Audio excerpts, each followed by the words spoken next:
the amazing life story of our newly enlisted saint Christophoros of Arbouna, or commonly called Papulakos, adapted from the work of Kostis Bastias. Chapter 1, Ungodly Fear. The citizens of Arbouna, a small village nestled in the Peloponnesian region near Kalavrita, spent a sleepless night on Friday, March 17, 1846. Along with the sound of the gentle cries of a woman, other deep and agonizing sighs echoed throughout the small village, including the whimpering of young and restless children. Even the animals lost sleep as the village roosters began their premature dawn calls, crowing well before their usual time, just past midnight. The unrest of the animals only served to increase the town people's fears, for they considered their disturbance a bad omen. The only location where you could hear a pin drop was at the northern corner of the village called Kanduni of the Cross, where a cluster of 5 or 6 cement block homes stood silently. The residents of these impoverished homes dared not even peek out of their windows throughout the long night, and made certain their doors remained firmly locked. This marked the second week in which the entire village remained paralyzed by fear, gripped by the looming threat of a deadly plague. Travelers spread the news of plague-infected animals in neighboring villages. 3 days earlier, however, the situation took a turn for the worse when Katerina, the village general store proprietor, further terrified the villagers with the news that the woman living in a dilapidated wooden cabin just past Kanduni was dying from the incurable plague. Claiming that this wretched and plague-stricken woman would last no more than a day or two, Katerina's grim advice was to burn the cabin down with a woman in it, believing it the only way to protect the villagers and their livestock from contamination from the plague. The cabin belonged to the widow of one Stavros Tingas, a notorious murderer known for the slaying of 2 villagers, which occurred 2 years prior. Justice was served, however, as Stavros paid for his crime with his life, cut down by the blade of one of his victim's sons. Stavros Tingas' reputation as a rebel was made manifest early on, as far back as his teenage years. He managed to rattle the entire county of Clitoria when he was found attempting to elope with the daughter of a priest. The scandal nearly ignited a spark that could have set to flames a bitter and bloody vendetta among the nearby villages of the county. The village elders had exhausted all wisdom and patience regarding Stavros' behavior. Although their efforts did manage to avoid bloodshed temporarily, they hardly succeeded in making a serious impact on his mischievous ways. Even the sober-minded men of the village, who wasted no time on trivial matters, argued among themselves that any type of mischief in the village had a direct link to Stavros' presence. His marriage to Fotini, the daughter of Malamo, also proved scandalous. According to the village grapevine, Fotini's upbringing under the supervision of her mother was anything but virtuous. With her well-built body, radiant tanned complexion, large, expressive black olive eyes, and her alluring walk, Fotini effortlessly drew the gaze of the village men, both young and old alike. The villagers claim Fotini's mother Malamo not only encouraged her daughter's flirtatious and seductive behavior, but actually nurtured it. It was for this reason the village women had nicknamed Fotini's block Dokanokanduno, which can be translated as the Devil's Trap. The event responsible for Stavros and Fotini's demise was ultimately brought about by his sordid affair with the widow of Panagis Farmakis, a woman known among the villagers as Vile Katerina. Vile Katerina, a woman 15 years Stavros' senior, owned a modest general store centrally located in the village. She was known for offering small loans with exorbitant interest rates and also for engaging in illicit activities that the respectable villagers prefer not to even contemplate. One would imagine, after burying her husband and losing her 3 children, who in turn died one after the other, the pain associated with Katerina's loss would have softened her heart. On the contrary, her grief served only to harden it, leading her to embrace a life of malice and mischief.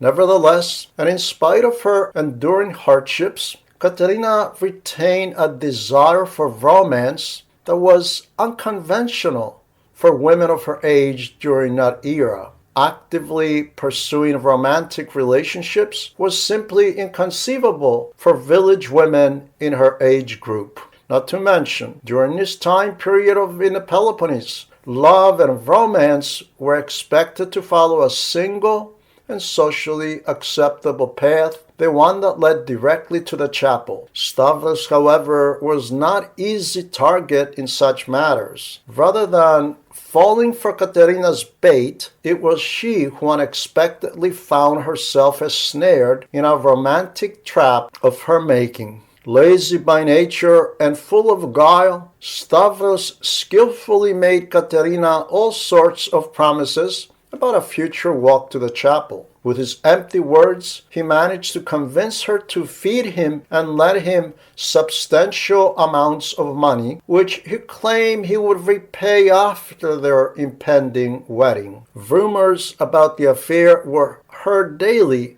throughout the community, fueling endless gossip until an entirely unexpected incident occurred. One afternoon, Stavros lazily lounged on a bench in Katerina's store. He attempted to mock Christophoros, a fellow villager who had stopped by to buy charcoal and incense. With intentions to provoke, Stavros looked towards Christophoros and told him it was about time he found himself a nice woman and settled down. Otherwise, he warned, he would end up dying a lonely man. Christophoros looked intently into Stavros' eyes and replied, "Whatever happens is the will of God. But when a man reaches 45, he should be preparing to present a good defense at the judgment seat of Christ and not wasting his thoughts on daydreams of wedding bells. You, on the other hand, are a 30-year-old young man. You should focus on finding a young woman to start a family with and securing steady work, because a life without a job is nothing short of a curse," Christophoros replied. With that, Christophoros left, but his words lingered in Val Katerina's mind. She became convinced that his words were the root cause of her losing Stavros as her future husband. Shortly thereafter, when Stavros became involved with Fotini, Katerina confronted him, demanding to know how he intended to provide for her. Stavros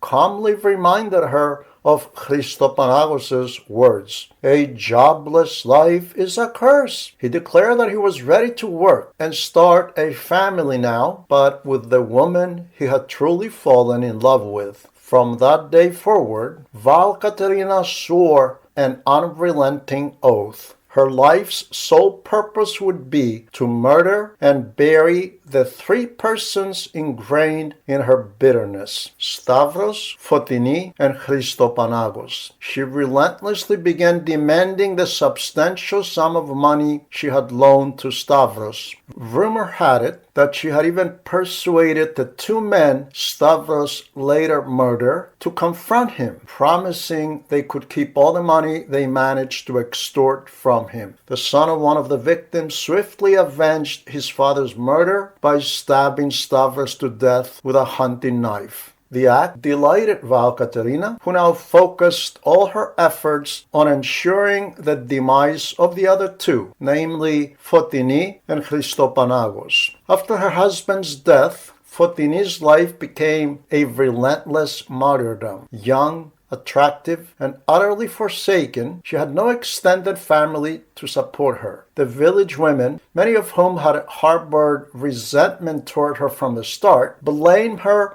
for every misfortune that befell the community, turning her existence into a living nightmare. Many villagers were under Vile Caterina's sway, benefiting from the loan privileges she extended and falling prey to her influence. Once she vowed to see Fotini in the grave, Caterina increased her favors to a select few individuals, further solidifying her power. Meanwhile, others, fearful of her venomous tongue and the consequences of her wrath, went to great lengths to stay in her good graces. With cunning and skill, Caterina manipulated the mothers of young teenage girls from the village, warning them that the enchantress Fotini would corrupt their future sons-in-law. She insisted that the only way to protect their families and preserve the village's honor was to drive her out entirely. Things became so unbearable that Fotini could scarcely take a few steps in the street without Val Caterina chasing after her. With a venomous tongue, Caterina hurled every curse imaginable at the young widow, while relentlessly demanding repayment of the money Fotini's late husband Stavros had borrowed. Fotini reached a point of utter desperation, unable to secure even a little flour and oil for her basic sustenance. The occasional help she received from Father Nifon, the village priest, a kind but impoverished man himself, was unable to alleviate her dire situation. Her only hope was to leave behind the misery of the village, a decision she would make in an instant if she knew where to go or had the small amount of money needed to make such a move. Thus, her only refuge was the icon of the Panagia, of the Virgin Mary. Even on days when she didn't have a single crumb to eat, she faithfully lit the vigil lamp before the sacred icon, seeking solace. Such was her plight on the eve of the great feast of the Dormition. She just had enough oil left to keep the vigil lamp burning throughout the night. Beyond that, she had no idea where she would find any more. Her mind was in turmoil, and more than once she cursed her beauty, believing it to be the cause of all her torment. In her despondency, the thought flashed through her mind to climb the nearest mountain and throw herself off a cliff, ending her suffering once and for all. On the eve of the feast of the Dormition, Fotini's despair was beyond overwhelming, even pushing her to the brink of madness. She locked herself in her measly hut, with no food and no way to get any. Val Caterina's hateful presence haunted her every step, leaving her trapped and alone in her misery. When the church bell rang, calling the villagers to the great Vesper service, she rose from her mattress and stood before the icon of the Virgin Mary, the Panagia. She performed numerous prostrations, then remained kneeling, fervently pleading with the Mother of God to have mercy on her and deliver her from this torment in whatever way was deemed fitting for a sinful woman. She begged with all her heart to be redeemed, for she could no longer bear the weight of her suffering. She lay down and tried to sleep, but her eyes refused to close. Instead,